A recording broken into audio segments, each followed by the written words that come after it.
जय हिंद मेरे प्यारे शिक्षक साथियों, इस देश के निर्माताओं।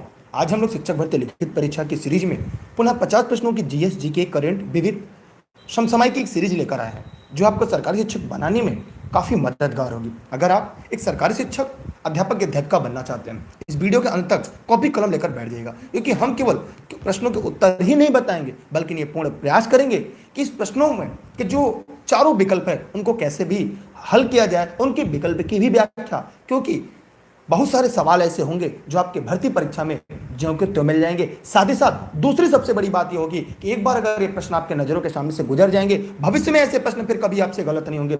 इसलिए इस क्लास के अंत तक बने रहिएगा। अगर आप सिलेक्शन के लिए पढ़ रहे हैं तो कॉपी कलम लेकर बने रहिएगा। जी हाँ मेरे प्यारे साथियों, इस निःशुल्क क्लास में आप सभी का स्वागत है, जब गेस्ट के रूप में निःशुल्क मैं अपने बचपन समय से आपके लिए लेकर आता हूं। इसी समय प्रतिदिन पहला सवाल है कि राष्ट्रव्यापी स्तनपान कार्यक्रम मां किस संघीय मंत्रालय द्वारा जारी किया गया। काफी यूनिक प्रश्न है जो आपकी परीक्षा में कई बार पूछा जा चुका है। तो जल्दी फटाफट कमेंट करके बताइए मेरे प्यारे शिक्षक साथियों, क्योंकि जब तक तोड़ेंगे नहीं तब तक छोड़ेंगे नहीं। अब की बार एक सीट जी इस प्रश्न का जो सही जवाब होगा वह है स्वास्थ्य एवं परिवार कल्याण मंत्रालय। मेरा सवाल आपसे है कि वर्तमान समय में स्वास्थ्य एवं परिवार कल्याण मंत्रालय का मंत्री कौन है। यहां से एक प्रश्न आपके परीक्षा में सीधा पूछा जाता है। मैं उम्मीद करता हूं कि जितने भी साथी इस वीडियो को देख रहे हैं वे जरूर कमेंट सेक्शन में जाएंगे और जवाब देंगे, क्योंकि इसकी पीडीएफ की सीरीज आपको उपलब्ध हो गई। हाल ही में जो मंत्रालयों का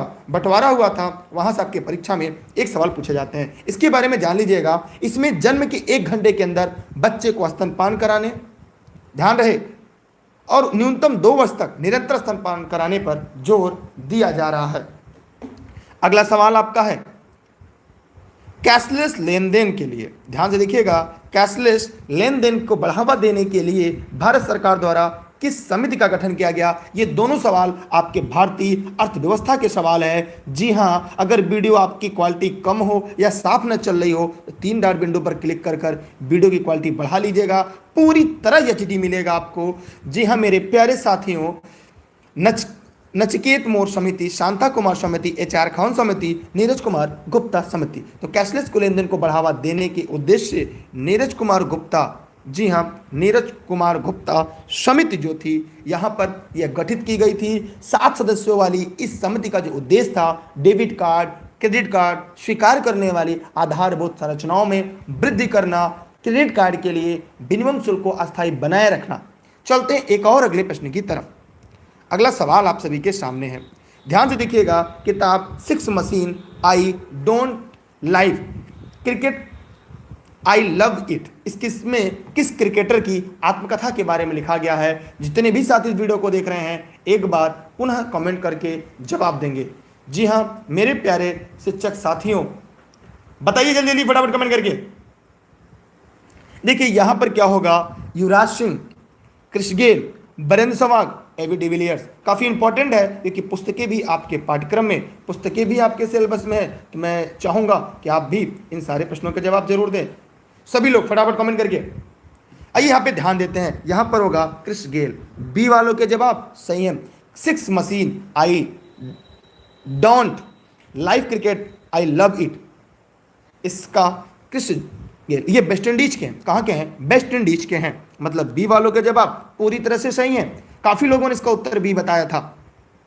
अगला सवाल आपके सामने है, कलिंग नरेश खारवेल का संबंध था। सभी लोग फटाफट बताएं, कलिंग नरेश खारवेल का संबंध था महामेघ वाहन वंश से, चेदी वंश से, शातवाहन वंश से, रणभोजक वंश से। यह प्राचीन इतिहास का सवाल है। एक बार आप लोग वीडियो को जैसे जुड़िएगा, लाइक का बटन दबाने के बाद अपने सभी साथी मित्रों को शेयर कर दीजिएगा। जितने लोगों ने वीडियो को लाइक और शेयर किया उनका दिल से थैंक यू। बताइए आप लोग। देखिए बहुत इंपॉर्टेंट सवाल है, ऐसे सवाल परीक्षा में बार बार पूछे जाते हैं और हम ये चाहेंगे कि आप लोग लगातार बेहतर करते रहें। यहाँ पे ये इंपॉर्टेंट प्रश्न है कि मौर्य साम्राज्य, देखिए यहाँ पे है महामेघ वाहन वंश। जो लोगों ने बताया ए, उनके जवाब सही है। इनकी विस्तृत व्याख्या हम देखते हैं। मौर्य साम्राज्य के पतन के बाद कलिंग क्षेत्र में चेदी वंश, कौन से चेदी वंश जो था स्थापित हुआ। इसी वंश के राज्य महामेघ वाहन के नाम से चेदी वंश जाना जाता है।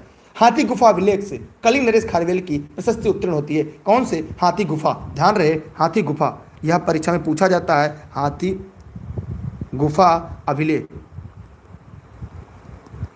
अभिलेख से भी सवाल आते हैं। हाथी गुफा अभिलेख से कलिंग नरेश खारवेल की जो प्रशस्ति उत्कीर्ण है। तो जितने लोगों ने वीडियो को ध्यान से देखा हो तो ध्यान रहे। हम चलते हैं एक और अगले प्रश्न की तरफ।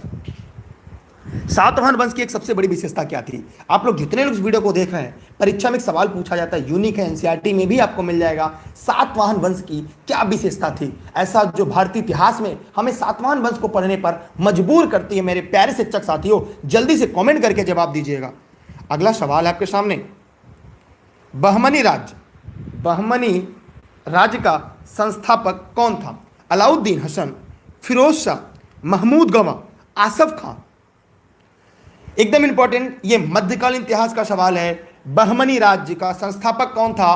फटाफट बताइए। जी हाँ, काफी लोगों ने सही बताया है। सातवाहन वंश के बारे में इन्होंने शीशे का सिक्का चलवाया था, जो भारतीय इतिहास में काफी महत्वपूर्ण है।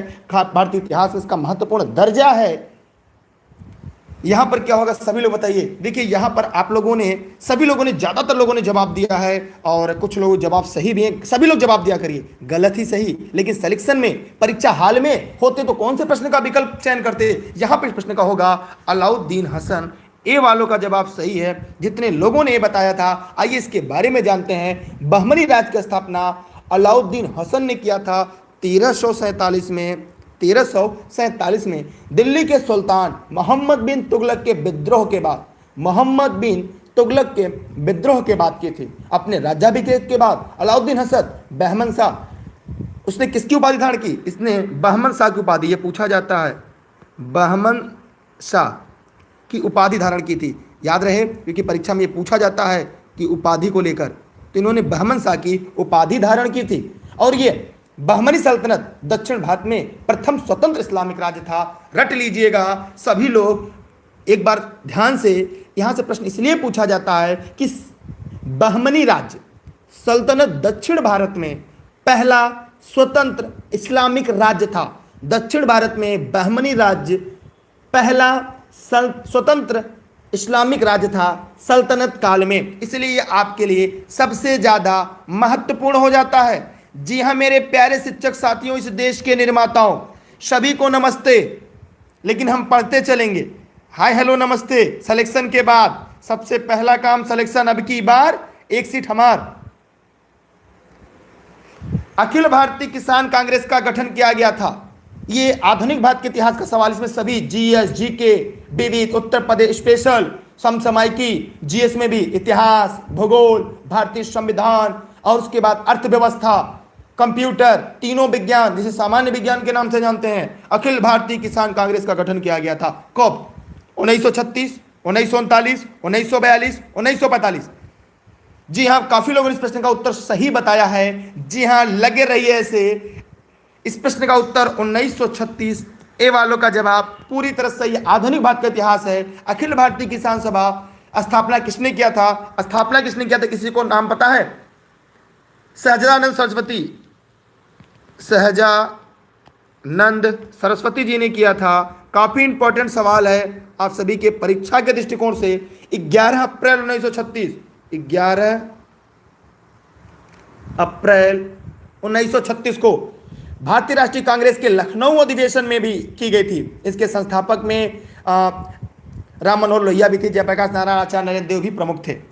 अगला सवाल, द्वैध शासन बहुत इंपॉर्टेंट है, एवरग्रीन प्रश्न है जो परीक्षा में पूछा जाता है। यह भारतीय संविधान का भी प्रश्न है, आधुनिक भारत के इतिहास का भी प्रश्न है। बताइए, द्वैध शासन, लॉर्ड क्लाइव इंपॉर्टेंट है परीक्षा के लिए, मैं आपको बता रहा हूं, मोस्ट इंपॉर्टेंट। हेक्टर मुनरो की विशेषता क्या थी? कमेंट सेक्शन में जवाब दीजिएगा। लॉर्ड मैकाले बहुत ही इंपॉर्टेंट है परीक्षा के लिए। Sir Lionel Curtis. बताइए, द्वैध शासन का जनक किसे माना जाता है? सभी लोग फटाफट कमेंट करें।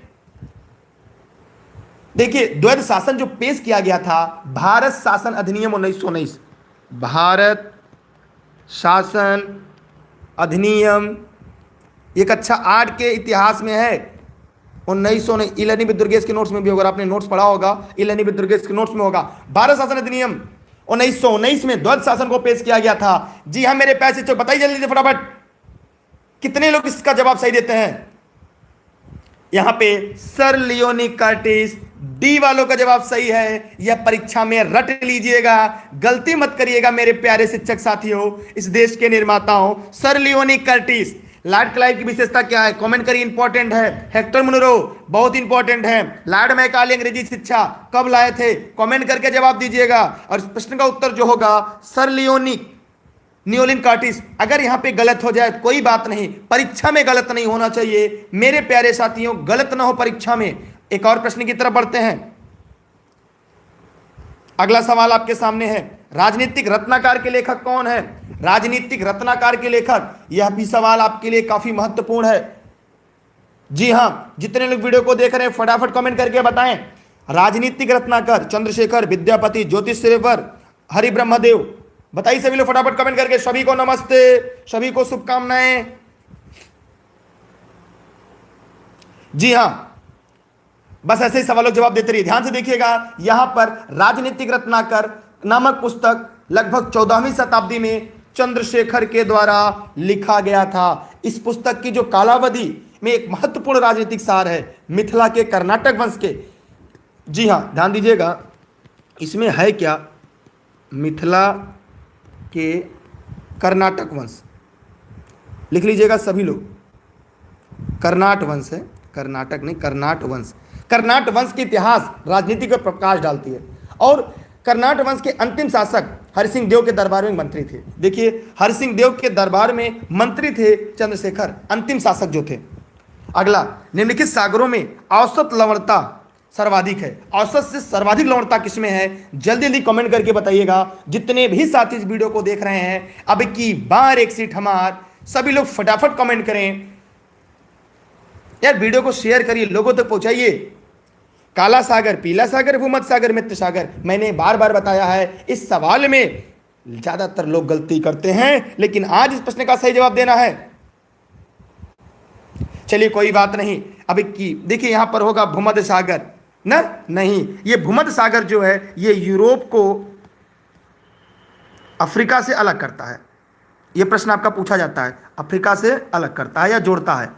ठीक है, यहां पर इसका उत्तर होगा मृत सागर। ये अति लवणी खारे जल है दिए गए प्रश्न के हिसाब से, और जॉर्डन के पूर्व में, इजराइल और फिलिस्तीन के पश्चिम में है। याद रहे, एक सवाल पूछा जाता है, मृत सागर किन किन देश के सीमाओं को स्पर्श करता है? ठीक है, किन किन देश की सीमाओं को स्पर्श करता है? जॉर्डन, इजराइल, फिलिस्तीन। और यह विश्व का जल में सर्वाधिक मतलब खारे पानी है। इसके अलावा भी इससे भी ज्यादा खारा पानी कोई है, वो बताइए कौन है? हाँ, जितने लोग वीडियो को देख रहे हैं, मेरा निवेदन है कि वीडियो को जरूर शेयर कर दें, लोगों तक पहुंचा दें। अगला सवाल, निम्नलिखित भागों में द्रविड़ियन प्रजाति मुख्यतः कहां पर संकेंद्रित है? द्रविड़ियन प्रजाति दक्षिण भारत, उत्तर पश्चिम भारत, उत्तर पूर्वी भारत, उत्तर भारत। फटाफट कमेंट करिए। ये मानव भूगोल का सवाल है, बताइए सभी लोग फटाफट कमेंट करके। हाँ, वान लेक मैंने पढ़ाया है, वान झील तुर्की में है। यहां पर इस प्रश्न का जो सही जवाब होगा दक्षिण भारत में। द्रविड़ियन जो है दक्षिण भारत की जनसंख्या के बड़े भाग का एक प्रतिनिधि करती है, मतलब वहां पे ज्यादातर लोग बोलते हैं, तो ये रट लीजिएगा दक्षिण भारत। अच्छा, जितने लोग वीडियो को देख रहे हैं, अगर इतने लोग लाइक करें या ना करें, शेयर कर देंगे, उतने लोगों तक पहुंचेगा। तो आप लोग केवल 10 लोगों तक पहुंचाने की जिम्मेदारी लीजिए। मैं और भी क्लासेज आपके लिए लेकर आ रहा हूं, बस समय थोड़ा सा भी कम है, लेकिन 1-2 दिन के अंदर आपको और सारे क्लास मिल जाएंगे। निम्नलिखित में से कहां तांबा उद्योग स्थापित है? तारापुर, टीटागढ़, रांची, खेतड़ी। देखिए, याद रहे, टीटागढ़ से प्रश्न आता है, रांची से भी प्रश्न आता है, तारापुर से आता है, खेतड़ी से, चारों से प्रश्न आते हैं। लेकिन आपको यह बताना है यहां पर तांबा उद्योग कहां पर स्थापित है। जितने भी साथी इस वीडियो को देख रहे हैं, सभी लोग एकदम सही जवाब दे रहे हैं। आप लोग ऐसे ही लगे रहिएगा। देखिए, खेतड़ी वालों का जवाब सही है। खेतड़ी का संबंध कहां से? सीधा सीधा आपके तांबा उद्योग से है। एक सवाल मेरा आप सभी से, जितने लोग वीडियो को देख रहे हैं, छोटा सा सवाल है, कागज उद्योग का संबंध कहां से? कागज उद्योग, ये भी परीक्षा में प्रश्न पूछा जाता है। कागज उद्योग, कमेंट करके बताइएगा। चतुर्भुज मार्ग क्या है? अगला सवाल प्रश्न नंबर 12 है, चतुर्भुज मार्ग क्या है? कमेंट करके जवाब दीजिएगा। सभी लोग फटाफट कमेंट करके, जितने लोग वीडियो को लाइव देख रहे हैं। नेपानगर कागज उद्योग, और कौन सा है उसके अलावा? कागज नगरी। देखिए, यहां पर स्वर्णिम चतुर्भुज क्या है? अब कोई भूगोल का सवाल है या आपके भारत के भूगोल का सवाल है? बताइए क्या है? यहां पर इस प्रश्न का जो सही विकल्प होगा राष्ट्रीय राजमार्ग परियोजना है मेरे प्यारे साथियों। सी इस प्रश्न का सही जवाब होगा। यह स्वर्ण चतुर्भुज एक राष्ट्रीय राजमार्ग परियोजना है जो भारत को उत्तर दक्षिण एवं पूर्व पश्चिम को जोड़ने का काम करती है, इसलिए राष्ट्रीय राजमार्ग परियोजना। अगला सवाल आपके सामने बहुत ही इंपॉर्टेंट है। भारत में एकमात्र राज्य जो केसर का उत्पादन करता है। जी हां, अब यहां पे राज्य की भी जगह एक केंद्र शासित प्रदेश भी हो सकता है। केंद्र शासित प्रदेश, बताइए क्या होगा? हिमाचल प्रदेश, असम, जम्मू कश्मीर, मेघालय। जितने लोग वीडियो को देख रहे हैं तो सभी लोग जवाब दे लेंगे। यहाँ पे सवाल ही ऐसा हो गया। जम्मू कश्मीर अपने विशिष्ट मौसम के कारण भारत में सबसे ज़्यादा केसर उत्पादन करने वाला एकमात्र केंद्र शासित प्रदेश है। ऐतिहासिक रूप में देखा जाए तो पंपोर हजारों वर्ष पहले कश्मीर का मुख्य केसर उत्पादक क्षेत्र बना था। क्या था? पंपोर। मेरी राइटिंग थोड़ी सी गड़बड़ है। पंपोर वहाँ की जगह का नाम है, सबसे ज़्यादा यहाँ पर होता है। उसके बाद किश्तवाड़ा, उसके बाद क्या है? पहले पे ये है, दूसरे पर क्या है? किश्तवाड़ा। कहीं किश्तवाड़ भी मिल जाता है पढ़ने को। ईरान विश्व में केसर के अकेले दुनिया में सबसे ज़्यादा केसर कहाँ होता है? ईरान में होता है। दुनिया में सबसे ज़्यादा केसर कहाँ पे होता है? ईरान में। एक सवाल पूछा जा सकता है कि दुनिया में सबसे ज़्यादा केसर कहाँ होता है? दुनिया में सबसे ज़्यादा जो केसर होता है ईरान में होता है। जी हाँ,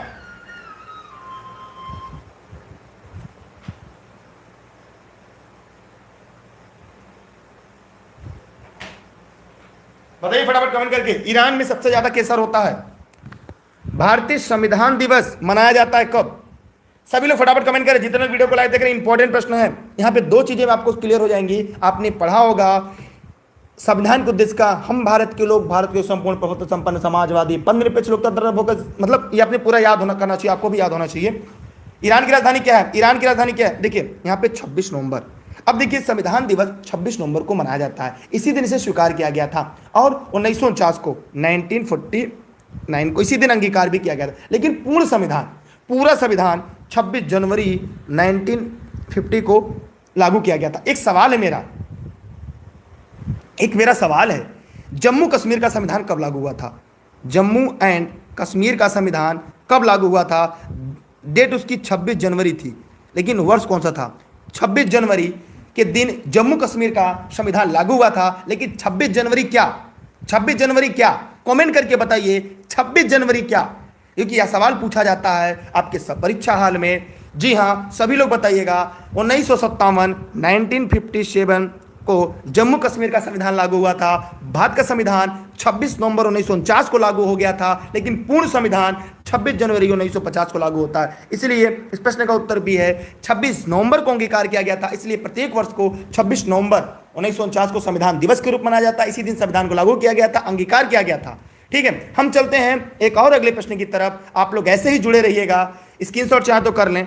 अगला सवाल, भारत में ब्लॉक स्तर पर बनी पंचायत समिति केवल एक सलाहकार निकाय है, एक सलाहकार समिति है, समन्वयक और पर्यवेक्षी प्राधिकारी है, प्रशासनिक अधिकारी है। एक प्रश्न आपके परीक्षा में आता है, पंचायती राज व्यवस्था। तो भारत में पंचायती राज व्यवस्था के द्विस्तरीय मॉडल किसने दिया था? त्रिस्तरीय मॉडल किसने दिया था? पहला इसका प्रयोग कहाँ किया गया था? और दूसरा ये किस अनुसूची में है? तो पंचायती राज व्यवस्था अनुसूची 11 में है, नगर निगम 12 में है। ठीक है, ये किस भाग में भारतीय संविधान के किस अनुच्छेद से लेकर किस अनुच्छेद तक है, कितने विषय इसमें है, ये आप लोग को तैयार करना है। परीक्षा में यहां से सवाल आते हैं। अशोक मेहता द्विस्तरीय त्रिस्तरीय, और भारत में किसे पंचायती राज व्यवस्था का जनक माना जाता है? आइए इस प्रश्न का उत्तर देखते हैं। सम्यक और पर्यवेक्षी अधिकारी के रूप में ब्लॉक स्तर पर पंचायत समिति होती है। आइए इसके बारे में जानते हैं। भारत में पंचायती राज प्रणाली के अंतर्गत पंचायत समिति एक कार्यकारी निकाय है, जबकि जिला परिषद सलाहकारी, समन्वयकारी, पर्यवेक्षी निकाय के रूप में कार्य करता है। यह एक प्रशासनिक अधिकारी के रूप में मध्यवर्ती स्तर पर काम करता है। ग्राम पंचायत, ग्राम परिषद, डिस्ट्रिक्ट बोर्ड के अध्यक्ष के मध्य कड़ी का काम करता है। इसलिए इस प्रश्न का जो उत्तर होगा वो सी होगा। क्या होगा? सी होगा। रट लीजिए, मैं बार बार आपको बताता हूं, सिलेक्शन वाले प्रश्न हैं आपके। अच्छा बताइए, भाग अनुच्छेद 40 क्या है? अनुच्छेद 40 और अनुच्छेद 40 और अनुच्छेद 243 में क्या अंतर है?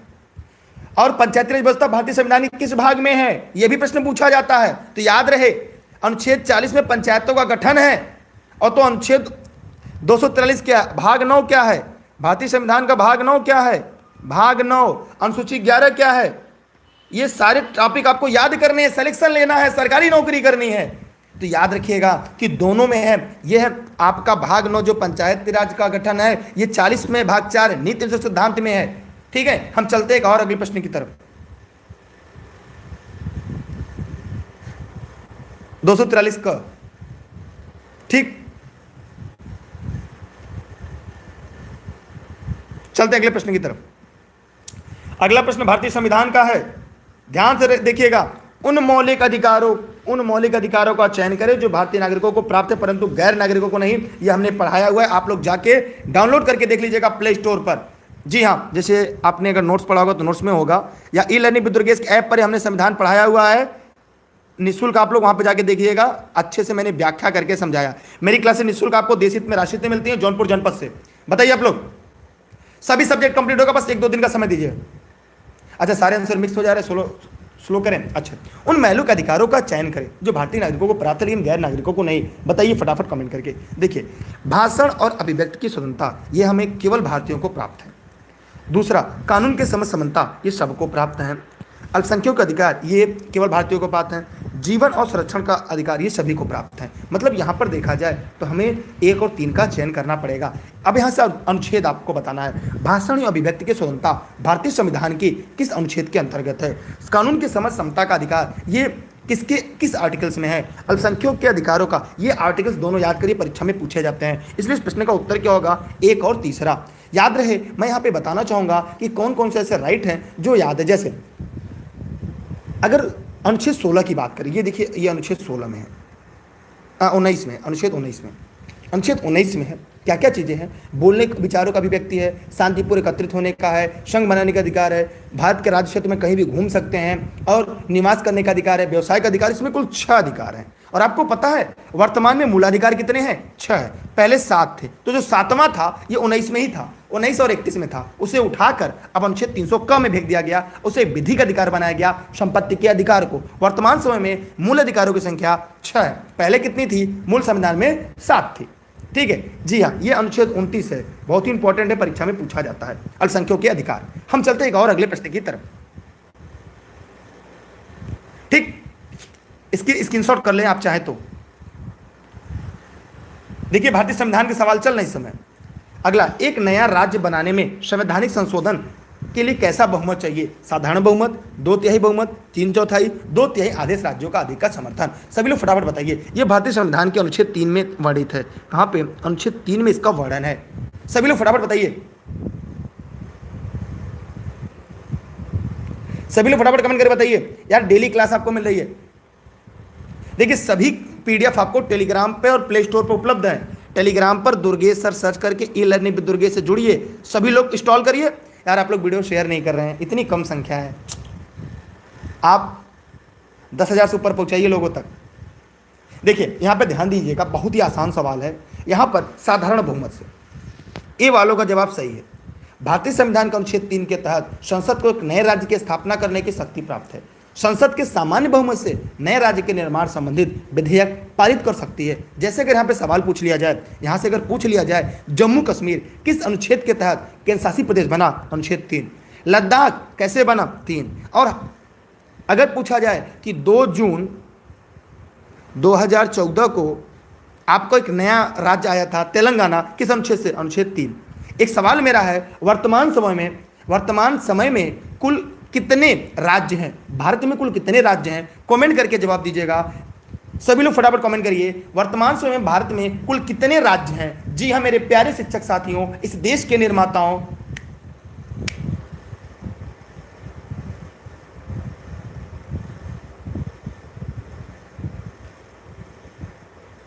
बताइए सभी लोग। जी हाँ, 28 राज्य हैं, 28 राज्य हैं। कितने केंद्र शासित प्रदेश हैं, कितने केंद्र शासित प्रदेश हैं, 8 केंद्र शासित प्रदेश हैं, याद रखिएगा। अगला सवाल आपके सामने, 2011 की जनगणना के अनुसार कौन से राज्य में लिंगानुपात सबसे कम है। इसे सेक्स रेशियो के नाम से जानते हैं। भारत का लिंगानुपात 943 है। ठीक है, भारत का लिंगानुपात कितना है? 943। सबसे ज्यादा किसका है, सबसे कम किसका है? कमेंट करके जवाब जरूर दीजिएगा। जी हाँ, 2011 की जनगणना के अनुसार क्या होगा? सबसे कम किस राज्य का है? सभी लोग कम, और कितना है? हरियाणा का सही जवाब, लेकिन कितना है कमेंट करके बताइएगा। सबसे ज्यादा हरियाणा का है, कम सबसे कम बताइए फटाफट कमेंट करके। सभी लोग फटाफट कमेंट करिए, जितने लोग वीडियो को लाइक कर रहे हैं फटाफट कमेंट करिए। देखिए हरियाणा में कितना है, कम है लेकिन कितना है आप बता ही नहीं रहे। उत्तर प्रदेश कितना है? उत्तर प्रदेश का कितना है लिंगानुपात? साक्षरता से उत्तर प्रदेश का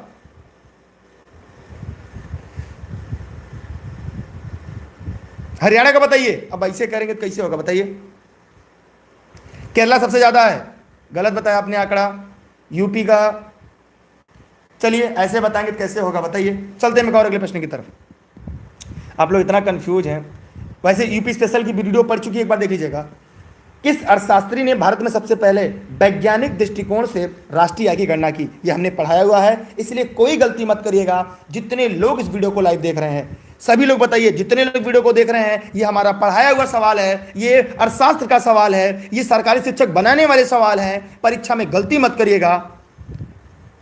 हाँ भाई, कमेंट सबके पढ़ रहे हैं। हरियाणा में कम, केरल में ज्यादा है, यहाँ पर तो लिया हमने कमेंट। चलिए, कमेंट से ज्यादा सिलेक्शन जरूरी है। यहां पे देखिए VKRV राव, ये हमने पढ़ाया हुआ था, ये रिपीटेड प्रश्न है, मैंने व्याख्या में बताया था। ठीक है, क्लास के अंत में सवाल, अभी केवल सिलेक्शन वाले सवाल, केवल टॉपिक से बाहर कोई बात नहीं। काली क्रांति का संबंध किससे? सभी लोग फटाफट कमेंट कर बताइए, काली क्रांति का संबंध किससे है? जी हां, क्रूड ऑयल से, माने कच्चा तेल उत्पादन से है। कोयले को कौन से कहते हैं? मत्स्य उत्पादन कौन सी क्रांति है बताइए? मत्स्य उत्पादन कौन सी क्रांति है? डेली क्लास इसी टाइम होती है भैया। अगला सवाल, निम्न में से कौन सा कर केंद्र सरकार द्वारा लगाया जाता है पर राज्यों द्वारा एकत्रित एवं आवंटित किया जाता है? काफी इंपॉर्टेंट सवाल है, फटाफट कमेंट करिए। जितने साथी वीडियो को देख रहे हैं फटाफट कमेंट करिए, सभी लोग फटाफट कमेंट करिए। सभी को शुभकामनाएं, बस अपना बेहतर करते रहिए। देखिए, काली क्रांति का संबंध कच्चा तेल से, क्रूड ऑयल से है। बताइए सभी लोग फटाफट कमेंट करके। देखिए, स्टाम्प शुल्क, यात्री और संपदा, देखिए इसमें से एक डायरेक्ट कर क्या होता है, इनडायरेक्ट कर। मैं दोनों बता दूं थोड़ा सा आप लोग को। एक प्रत्यक्ष कर, देखिए कर दो प्रकार का होता है, अभी कई है पार्ट, लेकिन मैं एक तरीका ट्रिक बता रहा हूं, आप लोग ट्रिक याद रखिएगा। एक प्रत्यक्ष होता है, एक अप्रत्यक्ष होता है। देखिए इसमें होता क्या है, जो व्यक्ति करदाता होता है वह स्वयं जाकर कर देता है, टैक्स स्वयं देता है और वहन अकेले करता है। लेकिन अप्रत्यक्ष कर में, जैसे नगर आपका इनकम टैक्स है, आप स्वयं जाकर भरते हैं। आपका जीएसटी है, आपने पेमेंट लिया, दवा लिया, आपने टैक्स भर दिया जो पहले था। लेकिन अप्रत्यक्ष कर में क्या होता है, केवल एक व्यक्ति देता है और जितने व्यक्ति उपभोग करते हैं उतने व्यक्ति इसका वहन करते हैं। जैसे आपने साबुन लिया, अगर आप साबुन लेते हैं तो उसमें टैक्स देते लिखा होता है ऑल टैक्स इंक्लूडेड। या आप मोमबत्ती लेते हैं, किताब कॉपी, दुनिया कोई सामान खरीदते हैं उसमें ऑलरेडी टैक्स जुड़ा होता है। तो कंपनी बनाने वाली जैसे साबुन बनाती है टैक्स भर देती है, लेकिन जब आप साबुन खरीदते हैं तब आप टैक्स भरते हैं। ऐसे कर को अप्रत्यक्ष कर कहते हैं। जो आप डायरेक्ट न भरे, उसे सामान को परचेज करे, माने कोई एक व्यक्ति भर दे, वाहन उसको उपभोग करने वाला करे, उसे इनडायरेक्ट टैक्स कहते हैं। लेकिन डायरेक्ट, जैसे वाहन शुल्क, चुंगी शुल्क, ये सब क्या डायरेक्ट टैक्स है, ये प्रत्यक्ष कर के उदाहरण है। इसमें स्वयं आप जाके टैक्स देते हैं। यहां पर बताइए इस प्रश्न का उत्तर क्या होगा? यहां पर होगा स्टाम्प शुल्क। याद रखिएगा, स्टाम्प शुल्क क्या होता है, ये भारतीय संविधान की धारा 268 में स्टाम्प शुल्क, औषधि प्रसाधनों पर उत्पादन शुल्क संघीय सूची में है, केंद्र सरकार में, लेकिन केंद्रीय सरकार द्वारा आरोपित किया जाता है, लेकिन राज्य इन्हें इकट्ठा करता है और ये उपयोग करने हेतु अधिकार भी दिए गए हैं। मतलब इस प्रश्न का जो सही विकल्प क्या है, वह क्या होगा? ए होगा। याद रखिएगा, दोनों कर का मैंने बता दिया, परीक्षा में आएगा तो आपका दिमाग तुरंत काम करेगा। इस जिस पर लगता है प्रत्यक्ष कर वही भुगतान करता है, लेकिन इस पर क्या होता है, जो भोग करता है वह वहन करता है।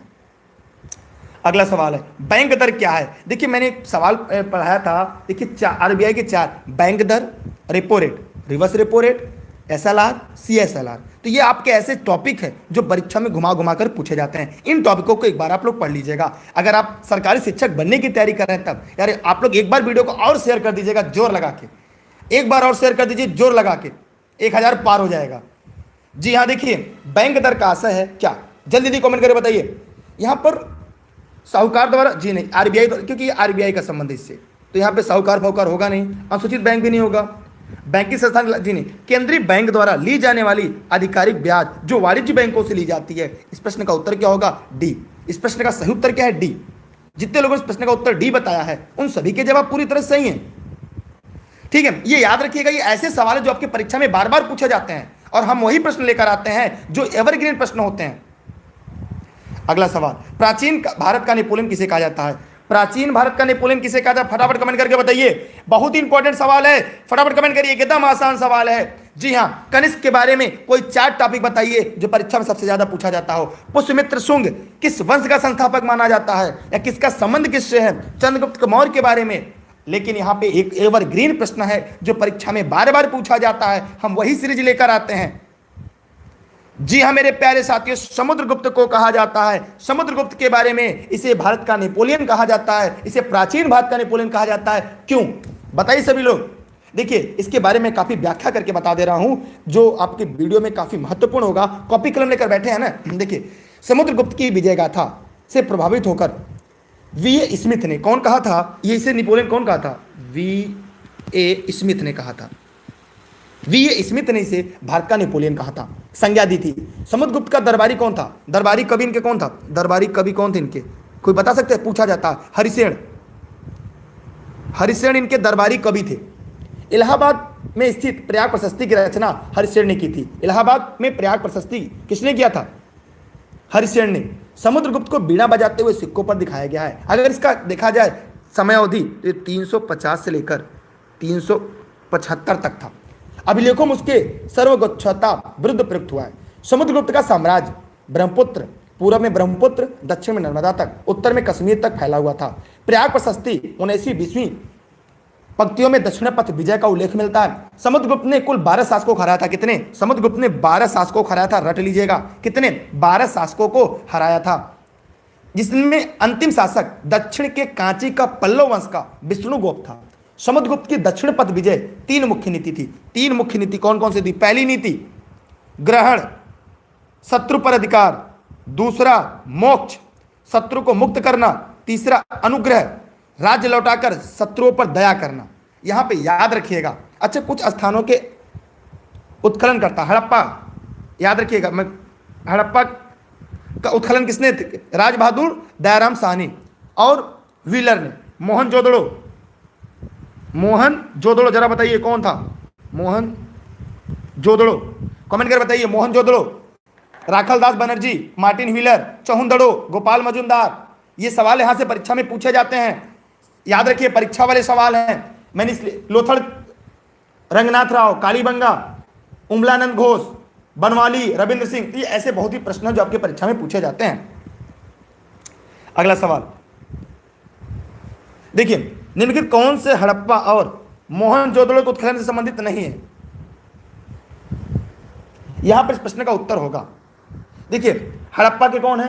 अभी हमने जस्ट बात किया। हड़प्पा के कौन है बताइए जल्दी कमेंट करके। हड़प्पा के कौन है? राय बहादुर, दयाराम साहनी, माधव स्वरूप वत्स। तो यहां पर इस प्रश्न का उत्तर क्या होगा? देखिए राज बहादुर, बताइए जल्दी फटाफट। हड़प्पा और मोहनजोदड़ो, देखिए मोहनजोदड़ो कौन है? Rakhaldas Banerjee, Martin wheeler. देखिए यहां पर इस प्रश्न का उत्तर क्या होगा? देखिए ID. Banerjee, KN. Dikshit, MH. Vats, MA. Patan 1953 में रंगपुर गुजरात की खोज की थी। ये सभी भारतीय पुराविद हड़प्पा और मोहनजोदड़ो उत्खनन से संबंधित है। जबकि वी.ए. जो स्मिथ है, ये विदेशी इतिहासकार है। इन्होंने भारत के इतिहास से संबंधित कई पुस्तकों की रचना की है। इसमें क्या है? The Oxford history of India, इनकी रचना अगर हम लोग पढ़ें, द ऑक्सफोर्ड, इनकी रचना क्या है?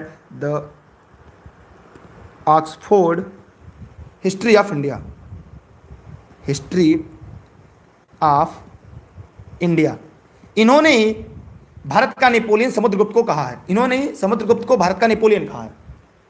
आर्ट ऑफ इंडिया इनकी प्रमुख पुस्तक है। Art of India, art of India इनकी प्रमुख पुस्तक है।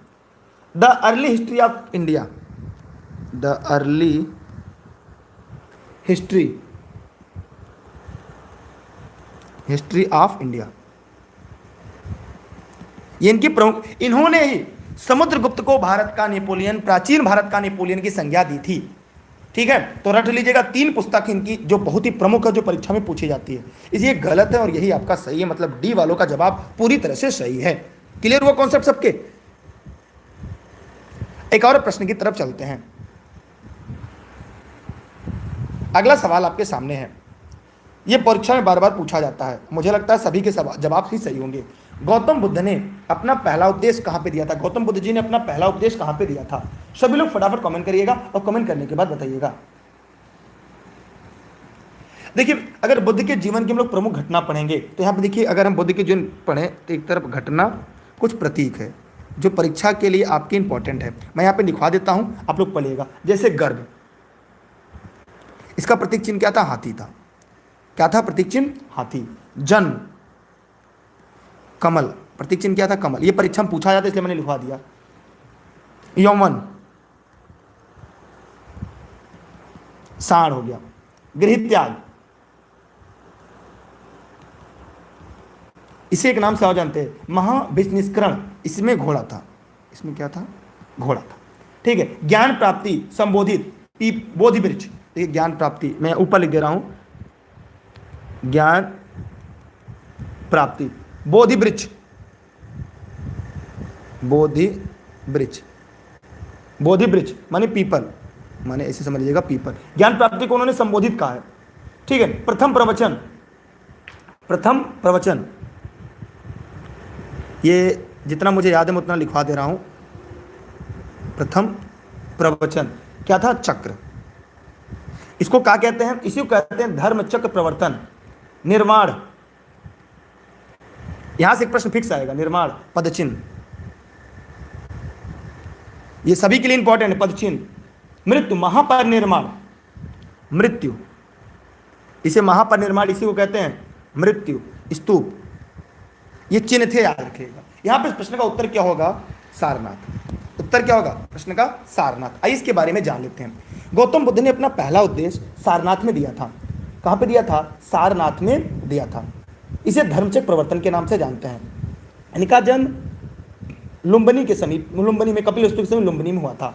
इनके पिता शुद्धोधन, माता माया देवी थी। ठीक है। वैशाख पूर्णिमा के दिन बोधगया में निरंजन नदी के तट पर इन्हें ज्ञान प्राप्त होता है और बुद्ध सारनाथ वाराणसी में अपना पहला धर्मोपदेश देते हैं। इसी को धर्मचक्र प्रवर्तन के नाम से जाना जाता है। गृह त्याग की घटना को महाविनिष्करण कहा जाता है। ज्ञान प्राप्ति घटना को संबोधित कहा जाता है। 5 ब्राह्मण जिन्होंने अपना पहला उपदेश दिया था, क्या 5 ब्राह्मण के नाम कोई बता सकता है? वे 5 ब्राह्मण, वो 5 ब्राह्मण जिनको उन्होंने अपना पहला उपदेश दिया था, कौन कौन था? किसी को पता है? 5 ब्राह्मण बताइए। महानाम, 5 ब्राह्मण थे, महानाम, और कौन था? अश्वजीत, महानाम, अश्वजीत, कौंडिन्य,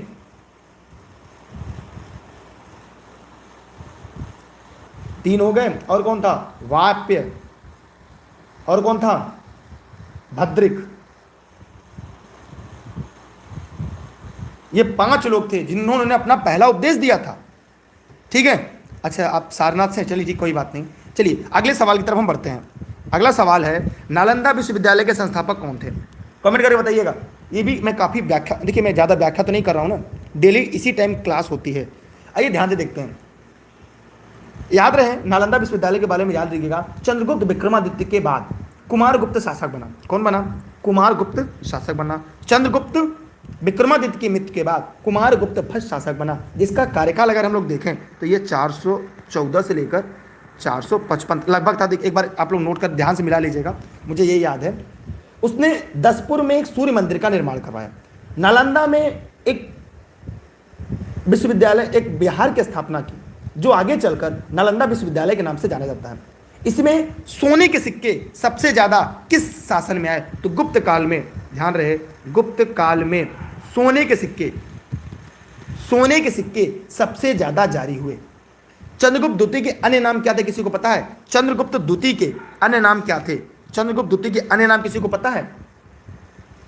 देवगुप्त, देवराज, देवश्री था। इसे चंद्रगुप्त द्वितीय भी कहा जाता है। चंद्रगुप्त द्वितीय का काल साहित्य कला स्वर्णकाल का युग कहा जाता है। चंद्रगुप्त द्वितीय का जो कार्यकाल था वह साहित्य का स्वर्णकाल, कला का स्वर्णकाल कहा जाता है। इसने रजत की मुद्राओं को सबसे पहले शुरू कराया था। चंद्रगुप्त के दरबार में 9 रत्न थे। चंद्रगुप्त द्वितीय विक्रमादित्य के पश्चात उसका पुत्र कुमारगुप्त गुप्त साम्राज्य का शासक बनता है। धन्वंतरी सुश्रित गुप्त काल के बौद्ध थे। पाल शासक धर्मपाल ने विक्रमशिला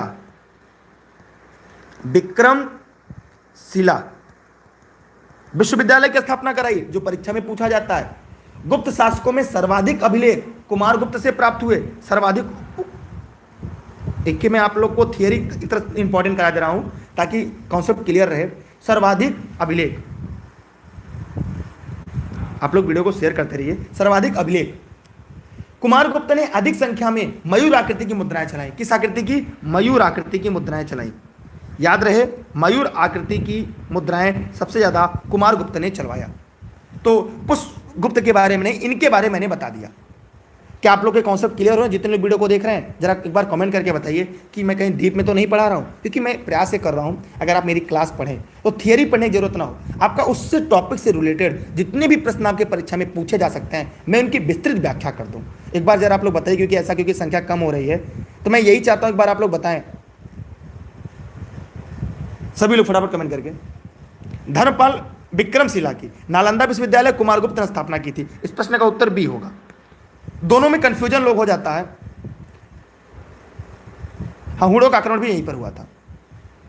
अगर आप लोग को तकलीफ हो तो कोई, क्योंकि आप लोग ने वीडियो को शेयर कर रहे हैं, लाइक कर रहे हैं, देखिए मैं व्याख्या इसलिए कर रहा हूं ताकि इसके इर्द गिर्द कोई सवाल है। देखिए कुछ लोग होते हैं नालंदा धर्मशिला में कंफ्यूज जाते हैं। तो धर्मपाल में और कुमारगुप्त में, तो धर्मपाल ने विक्रमशिला विश्वविद्यालय की स्थापना की थी, कुमारगुप्त ने नालंदा की। चंद्रगुप्त के बारे में इससे जुड़े जितने भी की पॉइंट थे वो मैंने पूरी तरह से कॉन्सेप्ट क्लियर हो जाए, क्योंकि आपके पास समय कम है, परीक्षा सर पर है। इससे बेस्ट तरीका नहीं हो सकता आपके सिलेक्शन के नजदीक ले जाने का। ठीक है, चलते और अगले प्रश्न की तरफ। आप लोग तो क्या बताया जाए, आप लोग तो सपोर्ट नहीं करेंगे ना। अगला सवाल है, 1857 में भारत का गवर्नर जनरल कौन था? जिस समय 1857 की क्रांति हुई थी उसमें भारत का गवर्नर जनरल कौन था? कमेंट करके बताइए। देखिए कहीं कहीं पढ़ाने में गलती हो सकती है, क्योंकि मैं भी उतना, मतलब मैंने भी काफी दिन का पढ़ा हुआ है। 1857 में भारत का गवर्नर जनरल कौन था? क्लास कैसी लगी कमेंट जरूर करके बताइएगा।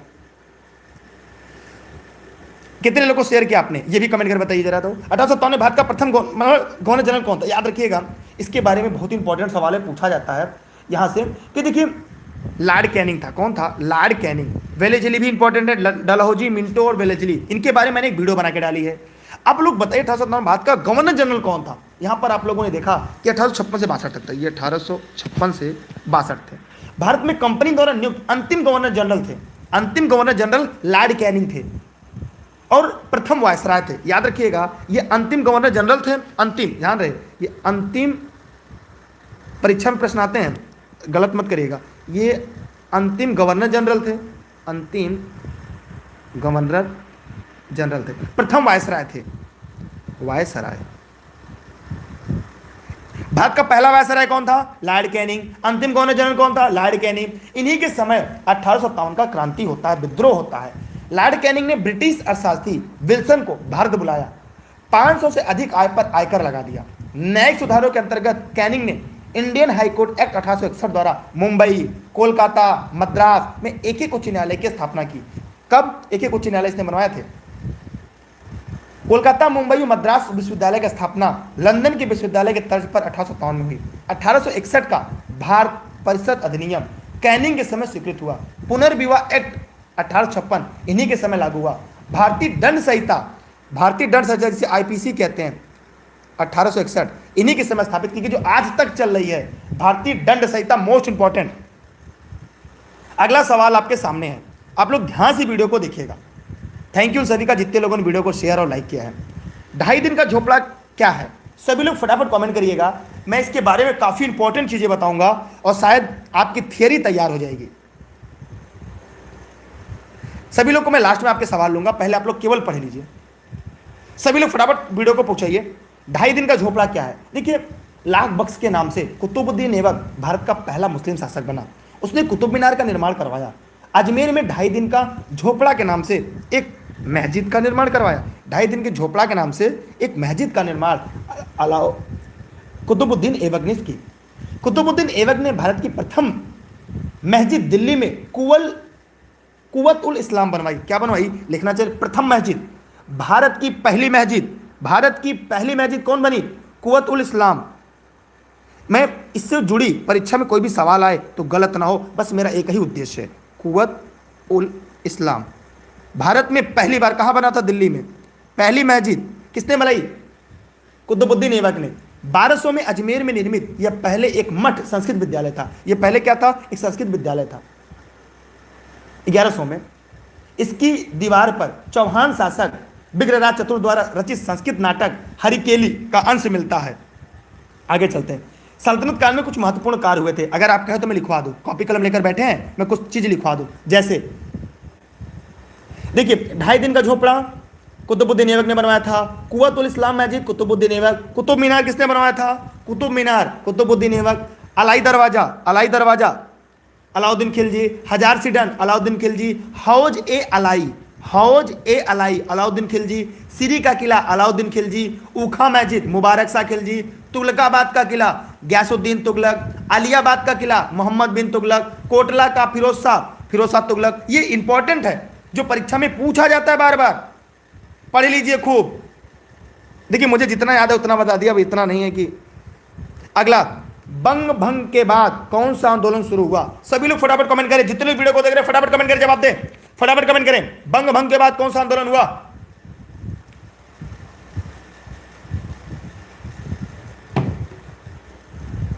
डेली क्लास इसी टाइम पर होगी, फटाफट कमेंट करिए यार। बंग भंग क्या था? बंगाल विभाजन। क्या था? बंगाल विभाजन कब हुआ था? यह प्रश्न पूछा जाता है। 1905। उस समय गवर्नर कौन था? बंगाल विभाजन समय गवर्नर कौन था? देखिए, 20 जुलाई 1905 को बंगाल विभाजन की निर्णय घोषणा हुई। इसके परिणाम स्वरूप 7 अगस्त 1905 में कोलकाता के टाउन हॉल में स्वदेशी आंदोलन का जन्म हुआ। किसका हुआ? कोलकाता के टाउन हॉल में स्वदेशी आंदोलन का जन्म हुआ। इसी बैठक में ऐतिहासिक बहिष्कार प्रस्ताव स्वीकार किया गया। अजीत सिंह लाला राजपत राय, स्वामी श्रद्धानंद, जयपाल गंगाराम, ये लोग मिलकर आंदोलन को पहुंचाए। सैयद अहमद खान ने दिल्ली में इस आंदोलन का नेतृत्व किया। सर सैयद हैदर खान ने दिल्ली में स्वदेशी आंदोलन का नेतृत्व किया। 1905 में कांग्रेस के बनारस अधिवेशन की अध्यक्षता किसने किया? यहाँ पे जो कांग्रेस का अधिवेशन हुआ था, अध्यक्षता किसने किया था? गोपाल कृष्ण गोखले ने। किसने? गोपाल कृष्ण गोखले ने। कहाँ पे? बनारस में। कांग्रेस का जो अधिवेशन हुआ था 1905 का, ये पूछा जाता है कि 1905 में। बहुत बहुत धन्यवाद आप लोगों को, बहुत बहुत धन्यवाद, दिल से थैंक यू। आप लोगों ने 500 का आंकड़ा पार कर दिया। भगवान करे आप सभी लोग सरकारी शिक्षक जरूर बने, मैं अपना बेस्ट दूंगा और यकीन मानिए बहुत अच्छा लग रहा है। Thank you. अब आइए, बनारस में 1905 में कांग्रेस का अधिवेशन हुआ था, जिसके अध्यक्ष गोपाल कृष्ण गोखले थे, जो गांधी जी के राजनीतिक गुरु थे। ये कहां पर हुआ था? बनारस में हुआ था। कहां पर हुआ था? बनारस में हुआ था। अब हम और आगे इसके बारे में बात करते हैं, सभी लोग ध्यान से समझिएगा। और स्वदेशी बहिष्कार आंदोलन समर्थन यहीं से मिला था, इसलिए। अच्छा, अगला, सविनय अवज्ञा आंदोलन कब हुआ था? कमेंट करके जवाब दीजिएगा, यह भी पूछा जाता है, इंपॉर्टेंट है। भारत छोड़ो आंदोलन 1942 के सूत्रपात किसने किया था? असहयोग आंदोलन कब चलाया गया? जल्दी जल्दी कमेंट करिएगा, सभी लोग जवाब दीजिएगा। जितने लोग इस वीडियो को लाइव देख रहे हैं सभी लोग फटाफट कमेंट करिए। असहयोग आंदोलन कब शुरू किया? इंपॉर्टेंट है। भारत छोड़ो आंदोलन का सूत्रपात कहां से किया गया था? ठीक है, स्वदेशी आंदोलन मैंने बता दिया। सविनय अवज्ञा आंदोलन कब लाया गया था? इन सभी को परीक्षा में पूछे जाते हैं। अगला सवाल बहुत इंपॉर्टेंट है। इंडियन नेशनल कांग्रेस की प्रथम भारतीय महिला अध्यक्ष कौन बनी? यहां पे 2 प्रश्न आता है, मैं दोनों के बारे में बताऊंगा। देखिए, एनी बेसेंट जो थी ये विदेशी थी। ये 1917 के कांग्रेस अधिवेशन में पहली महिला अध्यक्ष बनती है। कहां के? कोलकाता में। ये प्रथम महिला अध्यक्ष थी। ये क्या थी? ये प्रथम महिला थी। ये प्रथम महिला अध्यक्ष बनती, लेकिन ये विदेशी थी। क्या थी? विदेशी। यहां पर पूछा है प्रथम भारतीय। यहां पे क्या पूछा है? प्रथम भारतीय। तो प्रथम भारतीय जो थी वो थी आपकी सरोजनी नायडू। कौन थी? सरोजनी नायडू। कब? 1925 में। यह अधिवेशन कहां पर हुआ था? यह कानपुर में हुआ था। कहां पर हुआ था? कानपुर में हुआ था। ये प्रथम महिला अध्यक्ष थी। ये भी प्रथम भारतीय महिला, ये प्रथम भारतीय महिला अध्यक्ष थी। प्रथम भारतीय महिला अध्यक्ष थी? ये दोनों प्रश्न को याद रखिएगा। पहली पीएम, भारत की पहली महिला प्रधानमंत्री इंदिरा गांधी थी। स्वच्छता कृपलानी क्या थी? कमेंट करके बताइएगा, सभी लोग बताइए। देखिए, इसके बारे में कई तथ्य मैं आपको बता दूं। सबसे अधिक, देखिए एक बार मेरा एक सवाल आप सभी से, भारतीय राष्ट्रीय कांग्रेस का सबसे ज्यादा अधिवेशन कहां पर हुआ है? तो सबसे ज्यादा अधिवेशन 10 बार कोलकाता में हुआ है, 10 बार कोलकाता में। एक प्रश्न मैं इसलिए पढ़ा दे रहा हूं क्योंकि परीक्षा वाले सवाल है। सबसे ज्यादा भारतीय राष्ट्रीय कांग्रेस का अधिवेशन सबसे ज्यादा कलकत्ता में 10 बार हुआ है, और बंबई और मद्रास में 7-7 बार, 7-7 बार बंबई और मद्रास में, और मद्रास में 7-7 बार हुआ है। ये रट लीजिएगा, ये परीक्षा में पूछा जाता है सभी लोग। कोलकाता में 10 बार सबसे ज्यादा भारतीय राष्ट्रीय कांग्रेस का अधिवेशन हुआ है, बंबई मद्रास में 7-7 बार हुआ है। सबसे अधिक समय तक अध्यक्ष मौलाना अब्दुल कलाम आजाद थे। सबसे अधिक समय तक, रट लीजिएगा, सबसे अधिक समय तक कौन थे? मौलाना अब्दुल कलाम आजाद जी थे। ये रट लीजिएगा सभी लोग। कब से कब तक थे? सबसे ज्यादा। ये पहले बात विशेष अधिवेशन, ये विशेष अधिवेशन 1923 में थे एक बार। दूसरी बात 1940 से लेकर 45 तक, 1940 से लेकर, ये रट लीजिएगा सबसे ज्यादा समय तक। याद रहे 1933 की घटना मैं बता दे रहा हूं। 1933 में भारतीय राष्ट्रीय कांग्रेस का अधिवेशन में अध्यक्ष के लिए मदन मोहन मालवीय चुने गए, लेकिन वो जेल चले गए। इसके बाद नलिनी सेन गुप्ता को कार्यकारी अध्यक्ष चुना गया। किसको?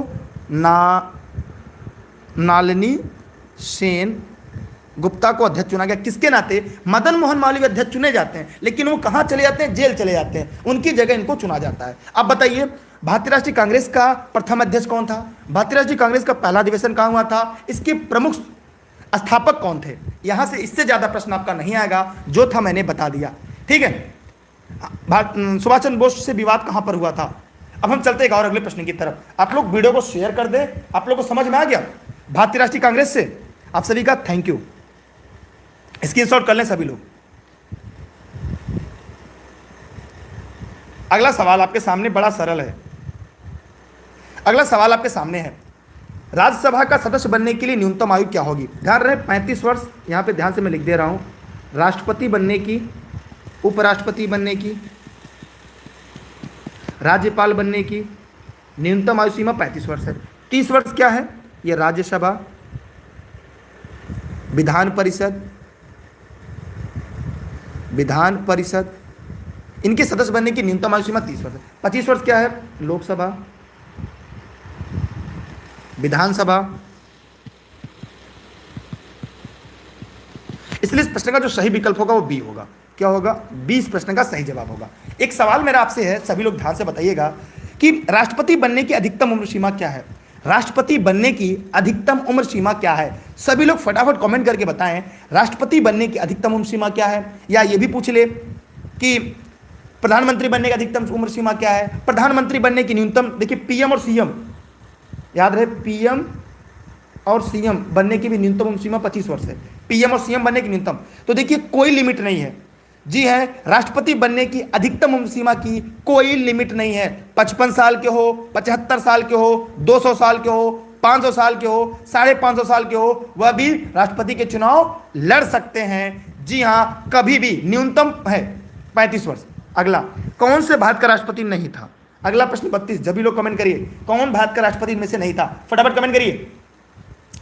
देखिए यहां पर देखें तो डॉक्टर राजेंद्र प्रसाद 10 वर्षों तक थे। ये 1950 संविधान सभा द्वारा बनाए जाते हैं और 1962 तक रहते हैं, लगभग 10 साल तक, लगभग 2 बार। मतलब ये भारत के ऐसे राष्ट्रपति थे जो 2 बार हुए, 2 कार्यकाल के लिए चुने गए। अभी तक कोई नहीं चुना गया। डॉक्टर जाकिर हुसैन पहले मुस्लिम राष्ट्रपति जिनकी कार्यकाल के दौरान इनकी मृत्यु हो गई थी। ये कब से कब थे? ये 1967 से लेकर 1969 तक थे।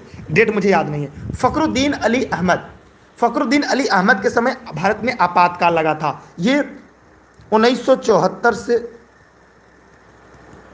1977 तक थे। इन्हीं के समय में फखरुद्दीन अली अहमद, मुझे डेट याद नहीं है, मुझे डेट इनका याद नहीं आ रहा यार, लेकिन 1975 में इन्हीं के समय आपातकाल लगा। मौलाना आजाद ये नहीं थे। अब इनके बारे में, ये स्वतंत्र भारत के पहले शिक्षा मंत्री थे। ये स्वतंत्र भारत के पहले कैबिनेट शिक्षा मंत्री थे, पहले शिक्षा मंत्री थे। याद रखिएगा मौलाना आजाद, ये मौलाना आजाद स्वतंत्र भारत के पहले कैबिनेट शिक्षा मंत्री थे। क्या थे? पहले शिक्षा मंत्री थे। ये रट लीजिएगा, मैंने सारे सवाल का जवाब दे दिया। याद रहे, यहाँ पे कुछ की पॉइंट मैं और आपको बता दे रहा हूँ जो परीक्षा के लिए काफी महत्वपूर्ण है। देखिए, पहली बात, भारत के पहले राष्ट्रपति डॉक्टर राजेंद्र प्रसाद, ये 2 कार्यकाल के लिए एकमात्र राष्ट्रपति चुने जाते हैं। अगला, डॉक्टर जाकिर हुसैन पहले मुस्लिम राष्ट्रपति थे।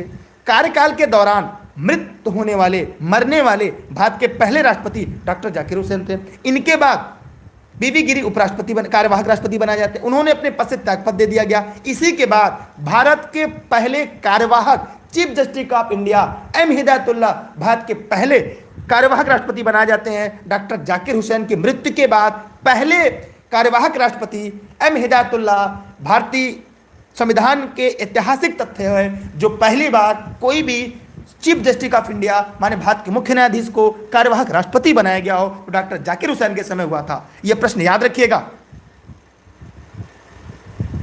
ठीक है। अच्छा, फखरुद्दीन अली अहमद के भी बारे में आगे बात करते हैं, इनकी मृत्यु हो गई थी। मैं आगे बढ़ता हूं अगले प्रश्न की तरफ, स्क्रीनशॉट कर लीजिएगा। अगला सवाल बहुत इंपॉर्टेंट है।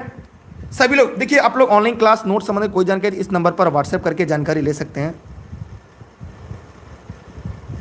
ये मेरी क्लास निःशुल्क है, देश हित में राष्ट्र हित में डेली क्लास चलती है। मैं अपने बचे हुए समय से आप सभी को डेली क्लास लेकर आता हूं। मैं चाहता हूं आप भी सरकारी शिक्षक बने, अपने माँ बाप का रोशन बने। देखिए, राज्य विधानमंडल का निचला सदन कौन सा है? राज्य विधानमंडल का निचला सदन कौन सा है? देखिए, जो स्थिति केंद्र में होती है वही स्थिति राज्य में होती है। तो बताइए सभी लोग फटाफट कमेंट करके। तो राज्य विधानमंडल का निचला सदन विधानसभा होता है। क्या होता है? विधानसभा होता है। क्या होता है? विधानसभा होता है। याद रहे। इसके बाद एक चीज और आपकी परीक्षा में पूछी जाती है, ये किस अनुच्छेद में दिया गया है? ये अनुच्छेद 170 में है। ये अनुच्छेद 170 में है, रट लीजिएगा। राज्यसभा, याद रहे, राज्यसभा किस में है? ये अनुच्छेद 80 में है। राज्यसभा किस में है? अनुच्छेद 80 में है। अनुच्छेद 80 में। लोकसभा अनुच्छेद 81 में है।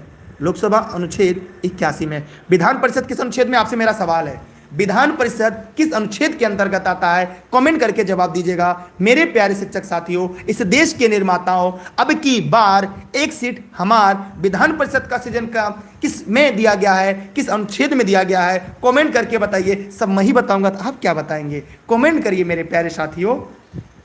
अगला है, टेलीस्कोप का आविष्कार किसने किया था? Galileo, Edison, Newton, Copernicus. Copernicus ने किसकी खोज की थी? गैलीलियो ने किसकी? एडिसन ने किसकी? न्यूटन ने। इन चारों को याद करना है क्योंकि मेरा और आपका एकमात्र है कि सिलेक्शन लेना, सरकारी नौकरी करना। मेरे प्यारे साथियों, जी हाँ, कुछ लोग अनुच्छेद 169 बता रहे हैं, इसका मतलब सही बता रहे हैं क्या? ठीक है। सृजन, विधान परिषद का सृजन, यहाँ पे बताइएगा आप लोग कमेंट करके, क्वेश्चन मार्क है। देखिए यहाँ पर प्रश्न नंबर 34 का जवाब गैलीलियो। गैलीलियो ने टेलीस्कोप का आविष्कार किया था। इसका जवाब सही है। ए वालों ने जिसका जवाब दिया है, सभी के जवाब पूरी तरह से सही हैं। कल कितने लोग लाइव रहेंगे इसी समय? कमेंट करके जवाब देते रहें। आज की क्लास कैसी लगी कमेंट करिएगा। अगला सवाल आपके सामने है, किस दिवस को यूनाइटेड नेशन डे के रूप में मनाया जाता है? एकदम इंपॉर्टेंट है। देखिए, यूएनओ की स्थापना, यूएनओ का फुल फॉर्म क्या होगा? इसमें कुल कितने अस्थायी सदस्य हैं, कितने अस्थायी सदस्य हैं? और दूसरा, बीटो क्या होता है? बीटो क्या होता है? यूएनओ की भाषा कौन कौन सी है? उनकी संख्या क्या है? इसका मुख्यालय क्या है? इसका हेडक्वार्टर क्या है? इसका जो मुख्यालय है वो न्यूयॉर्क है। ये लिख लीजिएगा, न्यूयॉर्क है। ये पूछा जाता है, इसका मुख्यालय न्यूयॉर्क है। इसकी स्थापना 24 अक्टूबर 1945 को हुई थी। 50 देशों के साथ इसकी स्थापना हुई थी। भारत इसका अस्थायी सदस्य देश था। भारत इसका अस्थायी सदस्य देश था। रट लीजिएगा, 24 अक्टूबर वालों का जवाब पूरी तरह से सही है। यह 50 देशों के साथ इसकी स्थापना हुई थी। भारत इसका संस्थापक सदस्य है। भारत इसका क्या है? इसका बहुत बहुत धन्यवाद आप सभी का, आभार आप सभी का। यही हालत रहेगा तो आप लोग आज 1000 की संख्या पहुंचा देंगे। Thank you. यूएनओ का मुख्यालय, अच्छा मैंने बताया न्यूयॉर्क में है। अच्छा, यूएनओ का मुख्यालय है। भारत का या दुनिया का अंतर्राष्ट्रीय न्यायालय कहाँ है? अंतर्राष्ट्रीय न्यायालय कहाँ पर है? उसका मुख्यालय कहाँ पर है? अनूप जी ने बताया फ्रेंच, इंग्लिश, स्पेनिश, रसिया। टोटल 6 लैंग्वेज है, लेकिन आपने तो 4 ही बताया है। जी हाँ, फ्रेंच, इंग्लिश, स्पेनिश, रसिया, और कौन कौन से हैं? चलते एक और अगले प्रश्न की तरफ। वाटरलू के युद्ध में कौन पराजित हुआ? 37 जवाब दीजिएगा। वाटरलू ये 1815 में हुआ था। ये युद्ध कब हुआ था? 1815 में हुआ था वाटरलू। इसमें नेपोलियन की पराजय हुई थी। किसकी? नेपोलियन की पराजय हुई थी। चलते हैं एक और अगले प्रश्न की तरफ। अगले प्रश्न की तरफ। यूनाइटेड स्टेट ऑफ अमेरिका का पहला राष्ट्रपति कौन है? यूनाइटेड स्टेट ऑफ अमेरिका का पहला राष्ट्रपति कौन था? वर्तमान में राष्ट्रपति कौन है? कमेंट करके बताइएगा। वर्तमान में राष्ट्रपति कौन है? वर्तमान में यूएसए का प्रेसिडेंट कौन है? कमेंट करके बताइएगा सभी साथी। वर्तमान में यूएसए का प्रेसिडेंट कौन है? जितने भी साथी वीडियो को देख रहे हैं फटाफट कमेंट करके बताइएगा। जितने लोग वीडियो को देख रहे हैं बताइए फटाफट किस क्रम पे आते हैं। ये अमेरिकी स्वतंत्रता संग्राम के अग्रणी नेता थे। कौन थे बताइए? सभी लोग फटाफट कमेंट करके बताइएगा कौन थे। सभी लोग फटाफट बताइए। George Washington. एक सवाल है मेरा, अमेरिका में कोई भी राष्ट्रपति कितनी बार बन सकता है राष्ट्रपति? तो 2 बार। कितनी बार? 2 बार कोई राष्ट्रपति बन सकता है। 3 बार कौन बना था? मेरा सवाल आपसे है कि अमेरिका का वह कौन सा राष्ट्रपति है जो 3 बार राष्ट्रपति बना था? अमेरिका में कुल कितने राज्य हैं? अमेरिका में कुल कितने राज्य हैं? कमेंट सेक्शन में कमेंट करके बताइएगा। कितने केंद्र शासित प्रदेश हैं? केंद्र शासित प्रदेश अमेरिका के कितने हैं? इसका जवाब कमेंट बॉक्स में जरूर दीजिएगा। जितने लोग भी दे रहे हैं। अमेरिका के कौन से ऐसे राष्ट्रपति हैं जो 3 बार राष्ट्रपति चुने गए, जबकि नियम 2 बार का है? सभी लोग कमेंट करके बताइएगा 3 बार कौन चुने गए? तो 3 बार जो चुने गए रूजवेल्ट। कौन चुने गए? रूजवेल्ट चुने गए।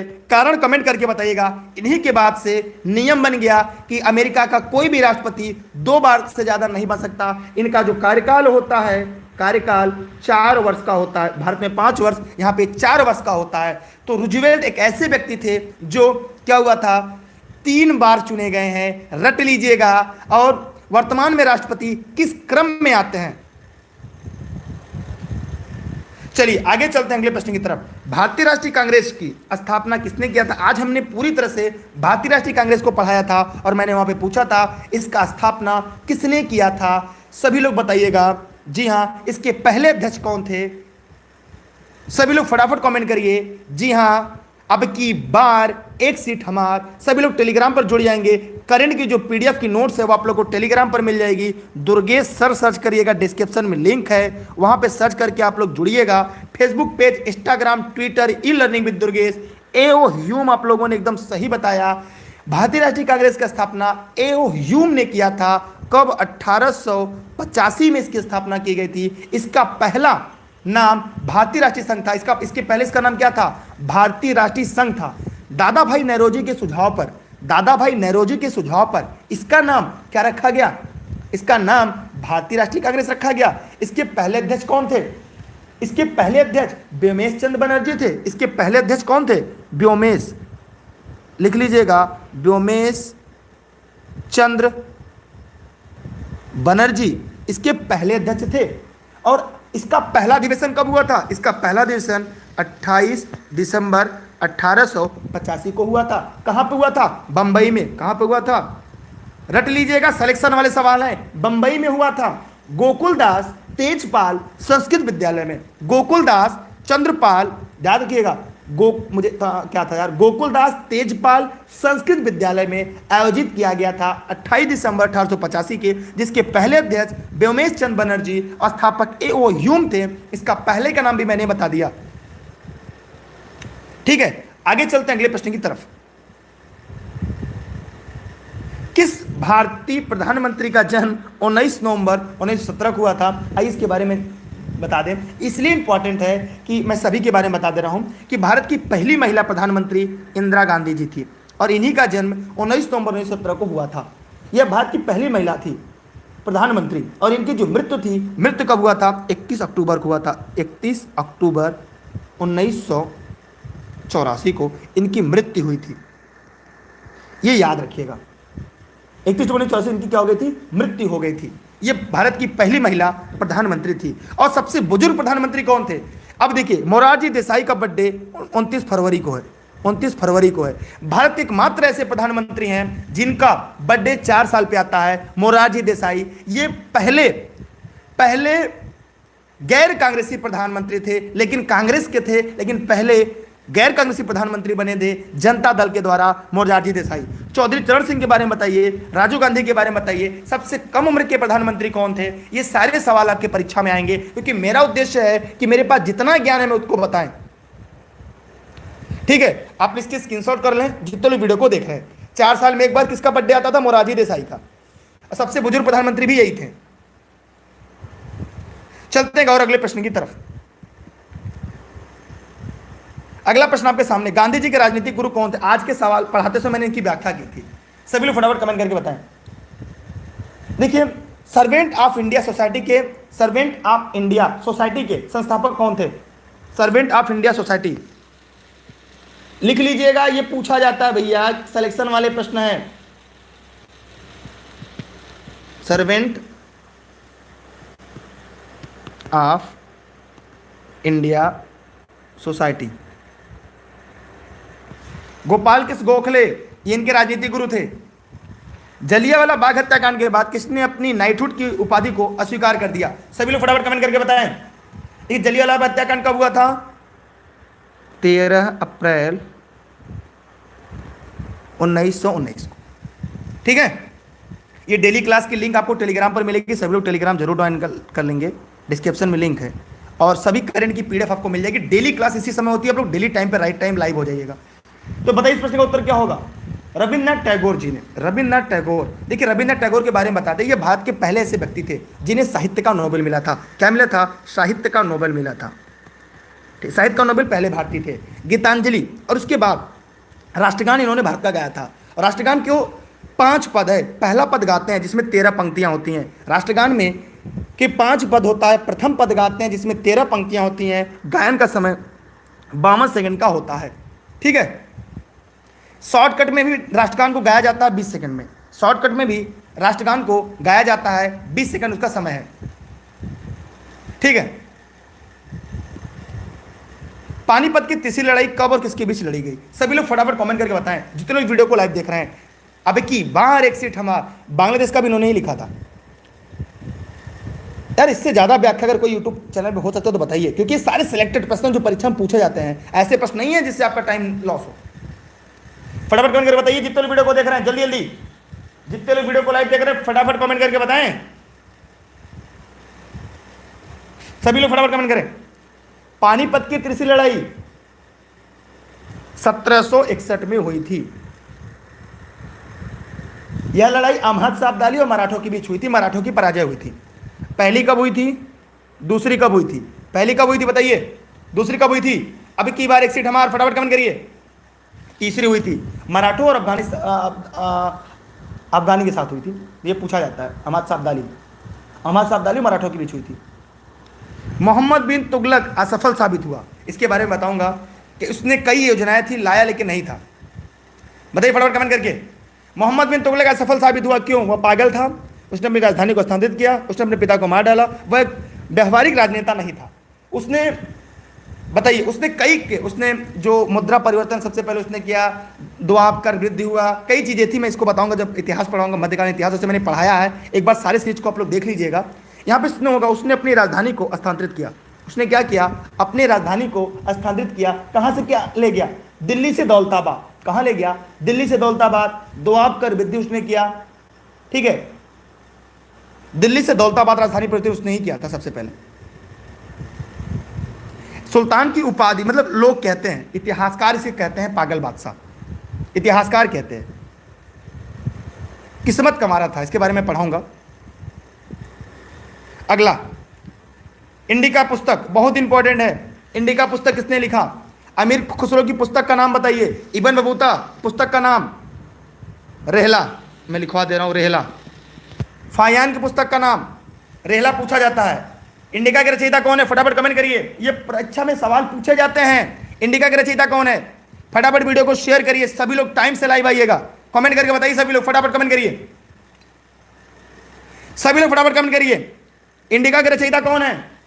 जितने वीडियो को लाइव देख रहे हैं शेयर करिए, लोगों तक पहुंचाइए। अगर क्लास आपको बेहतर लगे तो मेगास्थनीज हैं, इन्होंने इंडिका नामक पुस्तक लिखी थी। अमीर खुसरो की पुस्तक का नाम बताइए।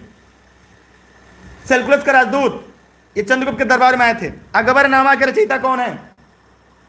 जी हां, बताइए फटाफट कमेंट करके।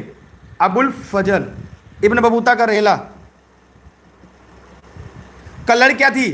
कल्हड़ की प्रमुख रचना परीक्षा में पूछा जाता है, बताइए फटाफट कमेंट करके। कल्हड़ की रचना फटाफट कमेंट करके बताइए मेरे प्यारे शिक्षक साथियों, देश के निर्माताओं। कल्हड़ की पूछा जाता है। राज तरंगड़ी किसकी रचना है? राज तरंगड़ी, अबुल फजल, फायान, अमीर खुसरो। रट लीजिए, सभी परीक्षा वाले सवाल हैं। हम बढ़ते हैं एक और अगले प्रश्न की तरफ। अब की बार एक सीट हमार।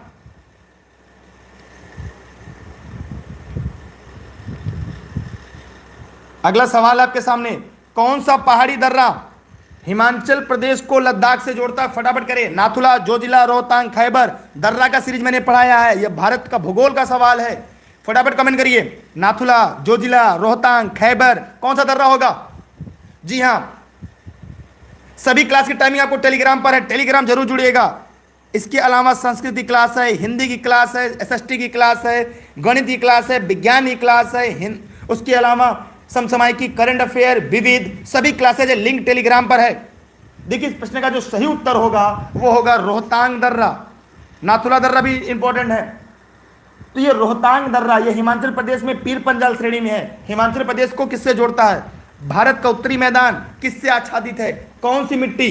काली मिट्टी को और किस नाम से जानते हैं? इसे कपासी मिट्टी कहते हैं और रेगुर मिट्टी कहते हैं। और किस नाम से जानते हैं? लाल मिट्टी, कछारी मिट्टी, दाल दानेदार मिट्टी। बताइए फटाफट कमेंट करके। भारत का उत्तरी मैदान किससे आच्छादित है? यार कमेंट करिए, जवाब दीजिए। ऐसे सिलेक्शन लेंगे, सरकारी नौकरी करेंगे? गलत हो जाए चलेगा, परीक्षा में गलती नहीं होना चाहिए। जी हाँ, यहाँ पर कछारी मिट्टी होगा। आइए जानते हैं कछारी मिट्टी क्या है। भारत का उत्तरी मैदान, इसे हम जलोढ़ मिट्टी कहते हैं। कौन सी मृदा? जलोढ़ मिट्टी। इसे ही कछारी मृदा के नाम से भी जानते हैं। कुछ लोग को नहीं पता था, याद रखिए। कछारी परीक्षा में थोड़ा घुमा कर पूछता है। कछारी मिट्टी को ही जलोढ़ मृदा कहते हैं भैया। हिमालय पर्वत और दक्षिणी प्रायद्वीप पठार के मध्य सिंधु गंगा नदियों द्वारा लाए गए विशाल मैदान है। इसे गंगा ब्रह्मपुत्र का मैदान भी कहते हैं, रट लीजिएगा। बांगर और खादर क्या है? बताइए, बांगर और खादर बताइए। सभी लोग फटाफट कमेंट करके बताइए। अगला सवाल आप सभी के सामने है, कौन सा एक रेस्टोरेंट श्रृंखला नहीं है? कमेंट करके जवाब दीजिएगा सभी लोग फटाफट। देखिए, ऑनलाइन क्लास या नोट संबंध में अगर कोई जानकारी चाहिए, ई लर्निंग विद दुर्गेश के ऑफिस के नंबर पर आप बात कर जानकारी ले सकते हैं। ई लर्निंग विद दुर्गेश के सभी नोट्स आप लोग को उपलब्ध हैं, घर बैठे प्राप्त कर सकते हैं। मेरी क्लास आप सभी को निःशुल्क देशित में मिलती है। अगला है, बताइएगा। देखिए, कौन सा रेस्टोरेंट श्रृंखला नहीं है, इसके बारे में जानते हैं। देखिए यहाँ पर Nirula's, Punjabi by nature, Domino's, Walmart नहीं है। वॉलमार्ट क्या है? एक किराना खुदरा व्यापार की संस्था है। क्यों, कैसे? आप लोगों ने पढ़ा होगा। जैसे फेना क्या है, एक फुल फॉर्म पूछा था अभी हाल ही की परीक्षा में, फेमा क्या है। वैसे आपने जानते होंगे जो विदेशी कंपनियां भारत में आकर अपने पैसे निवेश करती हैं उन्हें क्या कहा जाता है। उसी के अंदर वॉलमार्ट आया था। जरा आप लोग बताइए कमेंट करके कि क्या कहते हैं जो विदेशी कंपनियां भारत में पैसा निवेश करती होंगी, क्या क्या नाम है? कमेंट करके बताइएगा। प्रशांत भूषण कौन है? प्रशांत भूषण कौन है? ये मशहूर वकील है। ये क्या है? ये मशहूर वकील है और आम आदमी पार्टी के संस्थापक भी हैं। ठीक है, इसी के साथ आज की क्लास यहाँ पे समाप्त होती है। डेली क्लास आप लोग जुड़े रहिएगा। सभी क्लास की लिंक आपको टेलीग्राम पर मिलेगी। आप लोगों से मेरा निवेदन है, इस वीडियो को अपने सभी साथी मित्रों को शेयर कर दीजिएगा, लोगों तक पहुंचा दीजिएगा। ठीक है, अगला अगर आप कहें तो 2-3 प्रश्न हम आप लोग से पूछ लें। विटामिन के प्रश्न याद कर लीजिएगा, विटामिन सवाल आते हैं। अच्छा ये बताइए, भारत और बांग्लादेश के बीच कौन सी रेखा है? इसी का जवाब दीजिएगा। आज की सीरीज यहाँ पे खत्म हो जाएगी। भारत व बांग्लादेश के बीच कौन सी रेखा है? कमेंट करके इसका जवाब दीजिएगा। जितने लोग इस वीडियो को देख रहे हैं फटाफट, और सभी लोग डेली इस टाइम पे लाइव आ जाएंगे। डेली क्लास इसी समय आपकी चलती है। फेसबुक और यूट्यूब दोनों पर निःशुल्क लाइव है। और ई लर्निंग विद दुर्गेश का ऐप प्ले स्टोर से डाउनलोड करिएगा। वहाँ पे सारे क्लासेज लिंक बाय लिंक क्रम से आपको मिल जाएंगे। टेलीग्राम पर दुर्गेश सर सर्च करके जुड़े रहिएगा। इंस्टाग्राम पे है तो ई learning with Durgesh, Facebook page, Twitter e learning with Durgesh. सभी लोग फटाफट कमेंट करके बताइएगा। फिर मिलते हैं अगले दिन अगली क्लास में। तब तक के लिए बहुत बहुत धन्यवाद। Best of luck. जय हिंद, जय भारत। मेरे प्यारे शिक्षक साथियों, इस देश के निर्माताओं, ऐसे ही मेहनत करते रहिएगा, सफलता आपके कदमों में जरूर सिर झुकाएगी, क्योंकि अब की बार एक सीट हमार, क्योंकि रेस के घोड़े हमेशा रेस में अच्छे लगते हैं, खेत में नहीं। आइए मैं इस तथ्य को बता देता हूं। पहले रेडक्लिफ ये रेखा वाला कॉन्सेप्ट मैं आपका क्लियर कर देता हूं। देखिए यहाँ पे मैं छोटा सा मैप बना रहा हूं। देखिए रेडक्लिफ रेखा भारत और पाकिस्तान के बीच सर रेडक्लिफ ने खींचा था बॉर्डर कमीशन के बनाने जाने के बाद। तो इस तरह से भारत का जो है ये बन जाता है।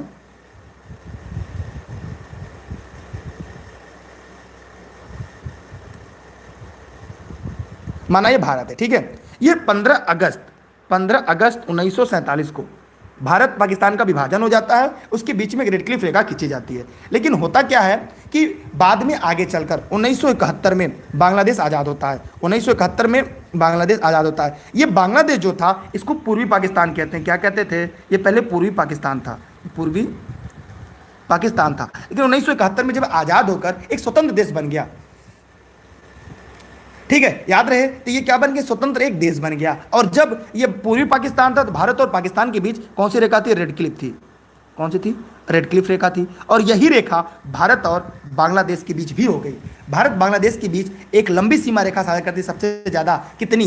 4096.7 किलोमीटर। सबसे लंबी स्थल सीमा स्पर्श करता है बांग्लादेश भारत के साथ।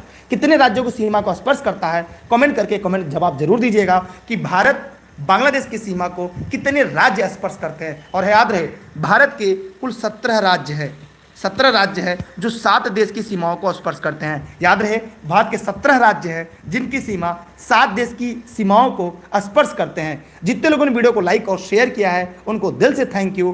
बाय बाय, फिर मिलते हैं अगली क्लास में। और डेली क्लास की टाइमिंग आपको टेलीग्राम पर है। बहुत बहुत धन्यवाद। अपने 10 साथियों को जरूर भेजिएगा, ठीक है।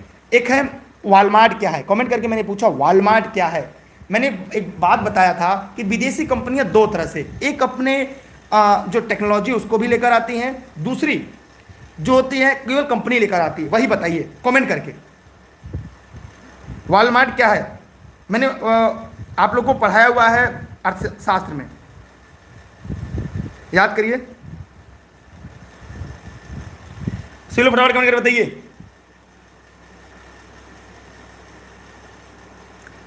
बताइए क्या है। चलिए आप लोग इसको पढ़ लीजिएगा।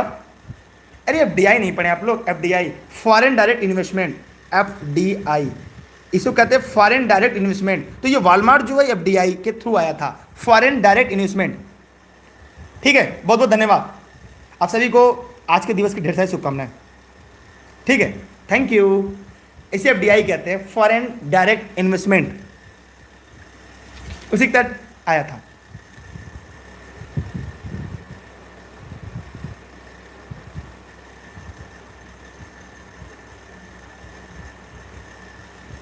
चलिए, जय हिंद, जय भारत। ये सभी क्लास के लिए, चाहे आप जूनियर शिक्षक भर्ती की तैयारी कर रहे हैं, प्राइमरी शिक्षक भर्ती की तैयारी कर रहे हैं, जहां जहां जीएस पूछा जाता है, इससे बाहर आपके सवाल नहीं आएंगे। आरओ, एआरओ, यहां तक कि यूपी ट्रिपल एससी, यूपीपीएससी, सभी के लिए इंपॉर्टेंट है, क्योंकि हम जीएस की वो सीरीज पढ़ाते हैं जहां से परीक्षा में आपके सबसे ज्यादा प्रश्न आते हैं। Thank you. क्लास कैसी लगी एक लाइन में जवाब जरूर दीजिएगा। बहुत बहुत धन्यवाद आपका। अच्छा लगा आज आप लोगों ने एक रिकॉर्ड बनाया। Bye bye.